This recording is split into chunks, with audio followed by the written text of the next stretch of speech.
बिस्मिल्लाहिर्रहमानिर्रहीम। अस्सलामुअलैकुम स्टूडेंट्स। तो नेक्स्ट हमने अपना क्वेश्चन नंबर 10 स्टार्ट करना है इस वीडियो में। तो देखें, क्वेश्चन नंबर 10 की स्टेटमेंट है, show that every square matrix A with entries from R. R क्या है? Real line, real numbers. Can be written as a symmetric matrix B is equal to this one and a skew symmetric matrix it is equal to this. क्या कह रहे हैं कि हर square matrix ए को, जिसकी entries कहाँ से हैं? आर से हैं, रियल लाइन से हैं। तो हर स्क्वायर मैट्रिक्स ए को हम सिमेट्रिक मैट्रिक्स और स्क्यू सिमेट्रिक मैट्रिक्स की फॉर्म में लिख सकते हैं। ठीक है, ये लिखा जा सकता है। तो देखें इसका सॉल्यूशन। सबसे पहले ए को हमने इस तरीके से लिखा। ऐसे कैसे लिखा? ए हमारे पास इक्वल टू हाफ ए और हाफ ए मिलके क्या बनेगा? 1a। और यहाँ से ये पॉजिटिव का ये नेगेटिव का है, कैंसिल आउट होके ये दोनों ऐड होके ए बन जाएगा। तो हमने ए को जस्ट इस फॉर्म में लिखा अपना ये देखते हुए बी और डी को। ठीक है, अब नेक्स्ट स्टेप में 1/2 ए इसी तरह प्लस ये ट्रांसपोज वाला 1/2 ए ट्रांसपोज इसके साथ ऐड कर दिया, प्लस 1/2 ए ये वाला और माइनस ये वाला एक साथ लिख दिया। ठीक है, हमने अपना ये चीज़ बनानी है। अब देखें, इनमें से भी 1/2 कॉमन ले लिया और इधर से भी 1/2 कॉमन लेके अंदर की चीज़ ब्रैकेट में, और ये अब हमारे पास क्या चीज़ बन रही है? बी के इक्वल हमें गिवन है क्वेश्चन में, तो इसकी जगह पे बी लिख दिया, इसकी जगह पे डी, और नीचे बता भी दिया कि यहाँ से हमारे पास बी जो है वो इसके इक्वल है, डी हमारा इसके इक्वल है। अब देखें क्वेश्चन फिर से देखें, हर स्क्वायर मैट्रिक्स ए को हम लिख सकते हैं सिमेट्रिक मैट्रिक्स और स्क्यू सिमेट्रिक मैट्रिक्स, और ए हमारे पास ये मैट्रिक्स है।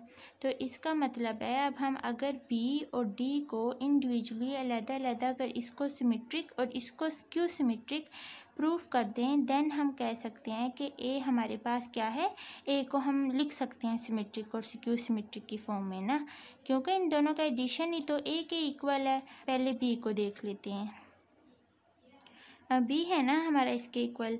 तो सिमेट्रिक कैसे प्रूफ करेंगे? सिमेट्रिक ऐसे प्रूफ करते हैं कि अगर ए ट्रांसपोज है ना, तो अगर वो इटसेल्फ ए के इक्वल आ जाए, देन हम कहते हैं जो मैट्रिक्स ए है ये सिमेट्रिक है। तो इसका मतलब है बी को सिमेट्रिक प्रूफ करना है, तो दोनों साइड पे हमने ट्रांसपोज ले लिया, इस साइड पे भी और इधर भी। नेक्स्ट स्टेप में 1/2 कांस्टेंट बाहर आ गया, और इससे पहले ना यहाँ देखें 3.17 थ्योरम में अगर दो मैट्रिक्स ऐड हो रहे हैं या सब्ट्रैक्ट हो रहे हैं, उनका ट्रांसपोज है तो इंडिविजुअली उन पे अप्लाई हो जाता है। ए ट्रांसपोज का होल ट्रांसपोज है तो वो ए के इक्वल होता है। यहाँ के कांस्टेंट है, कांस्टेंट साथ हो किसी मैट्रिक्स के साथ और उसका ट्रांसपोज हो तो कांस्टेंट बाहर आ जाता है, उस पर ट्रांसपोज अप्लाई हो जाता है। और ए भी इस तरह से अगर दो प्रोडक्ट हो रहा है दो मैट्रिसेस का, तो दूसरे वाला पहले आता है B transpose and then first वाला लिखा जाता है ए ट्रांसपोज। ये पॉइंट्स आपने माइंड में रखने हैं। अब देखें, हाँ जी, यहाँ थे हम। अच्छा, इसके ऊपर ए ट्रांसपोज अलहदा और इसके ए ट्रांसपोज का ट्रांसपोज बन गया। नेक्स्ट स्टेप में ये ऐसे ही ए ट्रांसपोज का ट्रांसपोज किसके इक्वल पड़ा? हमने ए के इक्वल, तो वो आ गया।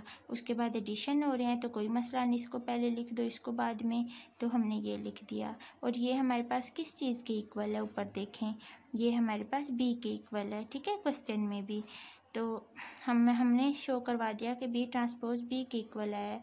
सो हम कहेंगे कि जो बी है वो क्या है? सिमेट्रिक मैट्रिक्स है। अब हम इस डी को क्या करेंगे? स्क्यू सिमेट्रिक मैट्रिक्स प्रूफ करेंगे। स्क्यू सिमेट्रिक में क्या होता है? अब यहाँ डी ट्रांसपोज है ना, डी को स्क्यू सिमेट्रिक प्रूफ करना है, तो डी ट्रांसपोज अगर हम करें और वो इक्वल आ जाए माइनस डी के, देन हम कहेंगे कि ये डी क्या है? स्क्यू सिमेट्रिक है। उसके लिए भी अब हम इसको दोनों साइड पे ट्रांसपोज किया और इधर से अंदर कांस्टेंट तो बाहर आ गया, इसके ऊपर भी इसके ऊपर भी अलग-अलग अप्लाई हो गया। ए ट्रांसपोज का ट्रांसपोज ए के इक्वल होता है। अब देखें, हमने इसको देखते हुए अपनी ये चीज़ बनानी है ना, मतलब ए के साथ पॉजिटिव साइन है, ए माइनस ए ट्रांसपोज करना है, तो वो करने के लिए अब हम इसमें से ये माइनस साइन कॉमन कर लेंगे, तो -1/2 ए माइनस ए ट्रांसपोज हो जाएगा। ठीक है, इसको अंदर मल्टीप्लाई करेंगे तो फिर से यही चीज़ बनेगी, और माइनस इंटू ये सारी चीज़ किसके इक्वल है? ये सारी डी के इक्वल है।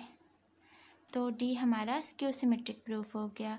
तो देखें बी हमारे पास सिमेट्रिक और डी स्क्यू सिमेट्रिक, और ये दोनों हमारे पास किसके इक्वल थे, ए के इक्वल है। तो हमने ये प्रूफ कर दिया कि हर स्क्वायर मैट्रिक्स ए को हम सिमेट्रिक और स्क्यू सिमेट्रिक में फॉर्म में लिख सकते हैं।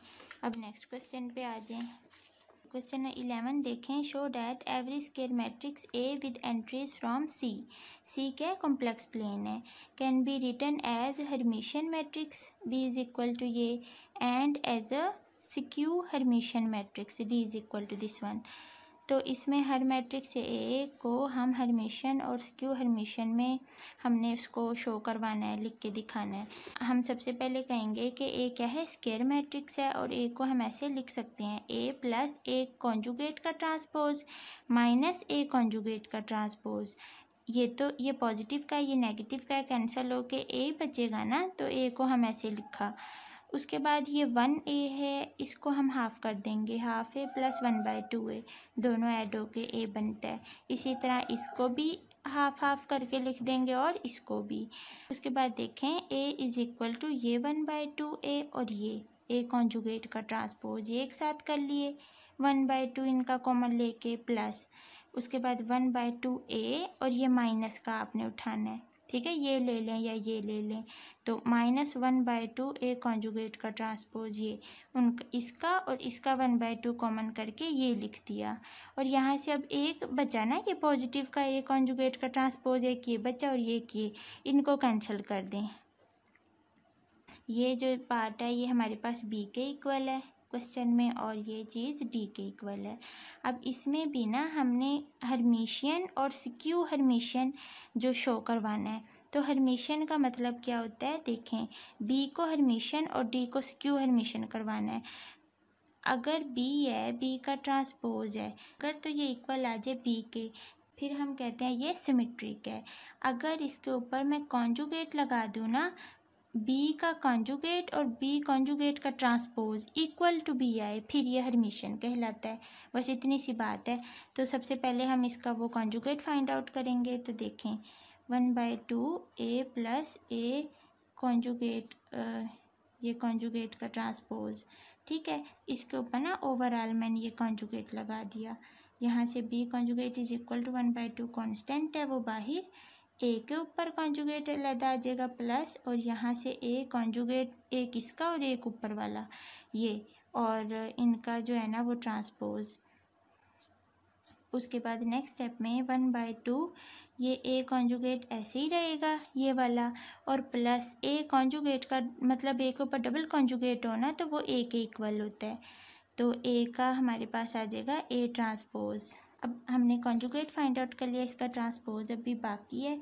तो बी कॉन्जुगेट का transpose is equal to 1/2 A conjugate plus A transpose, और इसका क्या कर लेना है, होल ट्रांसपोज हमने फाइंड आउट करना है। तो 1/2 ऐसे ही बाहर कांस्टेंट है, तो ए कॉन्जुगेट का ट्रांसपोज आ जाएगा एक तो, और प्लस और एक इसका ए ट्रांसपोज का ट्रांसपोज।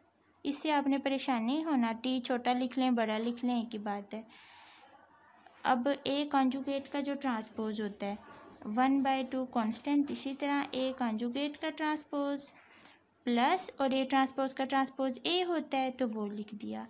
तो ये क्या आया, बी कॉन्जुगेट का ट्रांसपोज हमने फाइंड आउट कर लिया।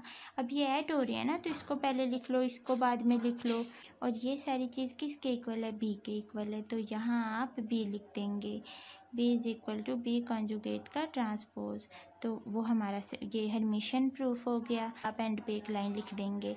उसके बाद अब इसका डी वाले का देख लें, इसका भी अब देखें, इसको स्क्यू हर्मिशियन करना है ना, स्क्यू हर्मिशियन में डी को करना है ना, डी का कॉन्जुगेट और इसका ट्रांसपोज अगर हमारे पास -d के इक्वल आ जाए, देन हमारा डी वो होता है स्क्यू हर्मिशियन होता है। तो पहले तो कॉन्जुगेट लेना है दोनों साइड पे, ये इसका कॉन्जुगेट ले लिया, ठीक है। नेक्स्ट स्टेप में 1/2 ए के ऊपर कॉन्जुगेट प्लस माइनस ए के ऊपर कॉन्जुगेट है और डबल कॉन्जुगेट आ जाएगा, और इसका ट्रांसपोज ये आ जाएगा। नेक्स्ट स्टेप में 1/2 ए कॉन्जुगेट ऐसे प्लस ये माइनस ए के ऊपर डबल कॉन्जुगेट है, तो ये -a ही रहेगा। ये हमारे पास डी कॉन्जुगेट है ना, उसके बाद अब डी कॉन्जुगेट का ट्रांसपोज लेना है हमने। ये 1/2 इस साइड पे भी इस सारे का ट्रांसपोज आ जाएगा। इस माइनस को ना मैं बाहरी खोल के लिख रही हूँ, और ए जो है वो ट्रांसपोज, और इस सारे का क्या आ जाएगा, होल ट्रांसपोज। अच्छा जी, नेक्स्ट स्टेप में 1/2 कांस्टेंट बाहरी रहता है, इसका ए कॉन्जुगेट का ट्रांसपोज आ जाएगा। ये माइनस ए ट्रांसपोज का ट्रांसपोज कितना हो जाएगा, ए। और नेक्स्ट स्टेप में अब देखें, अगर मैं माइनस कॉमन ले लूँ, हमें इस ए को पॉजिटिव का ए चाहिए ये, ठीक है, ये पॉजिटिव का चाहिए, नेगेटिव का, मतलब हमें ये चाहिए ना, ये चीज़ डी हमारे पास इसके इक्वल आना चाहिए। तो इस माइनस को कॉमन निकाल लेंगे, तो 1/2 ए माइनस ए कॉन्जुगेट का ट्रांसपोज हो जाएगा। This is equal to minus, और माइनस के साथ वाली सारी चीज़ किसके इक्वल है, डी के इक्वल है, तो यहाँ डी लिख देंगे। तो हम कहेंगे कि विच इम्प्लाइज डैट कि डी क्या है, D is a skew Hermitian. तो ये आपने लिख दिया लास्ट लाइन में।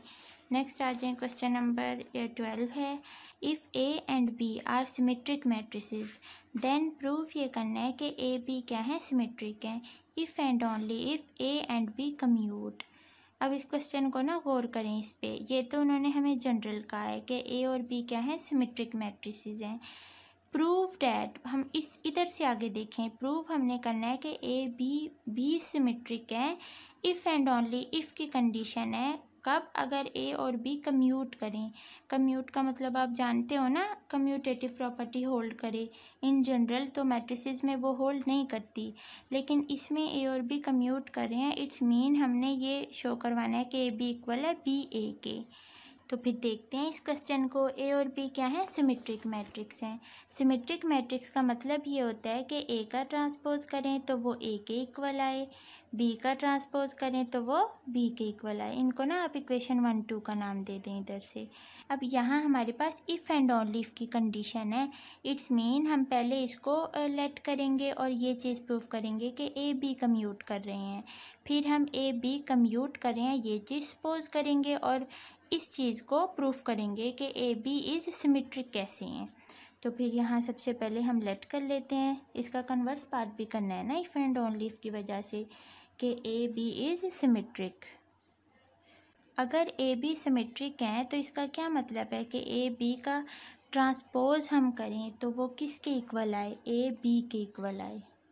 अब यहाँ से देखें, अब ट्रांसपोज है, दो टर्म्स का ट्रांसपोज कैसे ओपन होता है, पहले दूसरी वाली के ऊपर ट्रांसपोज आता है, बी ट्रांसपोज ए ट्रांसपोज के इक्वल है। ये सारी चीज़ मैंने पीछे से आपको प्रॉपर्टी दिखाई, और ये हमारे पास ऐसे ही नीचे उतरेगा। तो यहाँ से अब बी ट्रांसपोज ऊपर किसके इक्वल है, बी के इक्वल है, और ए ट्रांसपोज ए के इक्वल है, तो बी ए किसके इक्वल आ गया, ए बी के इक्वल। इन जनरल तो ये नॉट इक्वल टू होते हैं मैट्रिसेस में, लेकिन इस थ्योरम में हमारे पास ये इक्वल आ गए। सो हम कहेंगे विच इम्प्लाइज डैट कि जो ए एंड बी जो हैं वो क्या कर रहे हैं, कम्यूट कर रहे हैं। ठीक है, ये एक पार्ट तो हमने प्रूफ कर दिया। अब कन्वर्सली देख लें, कन्वर्सली देखें, हमने सपोज करना है कि सपोज क्या करना है कि ए एंड बी कम्यूट कर रहे हैं। Suppose that A and B commute, ये हमने सपोज कर लिया। कम्यूट का क्या मतलब है कि A B is equal to B A, ये हमने क्या कर लिया, सपोज कर लिया। अब हमने प्रूफ ये करना है कि ए बी सिमेट्रिक हैं, तो जो चीज़ हमने सपोज किया उसी को यूज़ करते हुए ए बी को सिमेट्रिक प्रूफ करेंगे ना, तो इसी का अब हम वो कर लेंगे ट्रांसपोज। तो देखें, ए बी सिमेट्रिक प्रूफ करने के लिए हम जानते हैं किसी चीज़ का ट्रांसपोज उसी मैट्रिक्स से ए के इक्वल आ जाए दैन हम कहते हैं वो सिमेट्रिक है। तो इसका ट्रांसपोज करेंगे अब हम, और इधर से इसका भी ट्रांसपोज आ जाएगा, बी ए का ट्रांसपोज। अब देखें, आपने ना इस चीज़ को नहीं छेड़ना, हमने ए बी का होल ट्रांसपोज किसके इक्वल लेके आना है, ए बी का होल ट्रांसपोज ए बी के इक्वल लेके आना है, तभी तो हम कह सकते हैं ए बी क्या है, सिमेट्रिक है। यही चीज़ प्रूफ करनी है ना, तो इसको नहीं अब हमने तंग करना। ए बी का जो ट्रांसपोज है वो ऐसे ही आएगा, इसका ओपन कर देना है। तो कैसे करते हैं, ए ट्रांसपोज बी ट्रांसपोज आ जाएगा, और ए ट्रांसपोज हमने स्टार्ट में जो इक्वेशन 1 2 ये ए के इक्वल है और बी ट्रांसपोज बी के इक्वल है, तो वो वहाँ से पुट कर दिया, ए बी का होल ट्रांसपोज आया ये।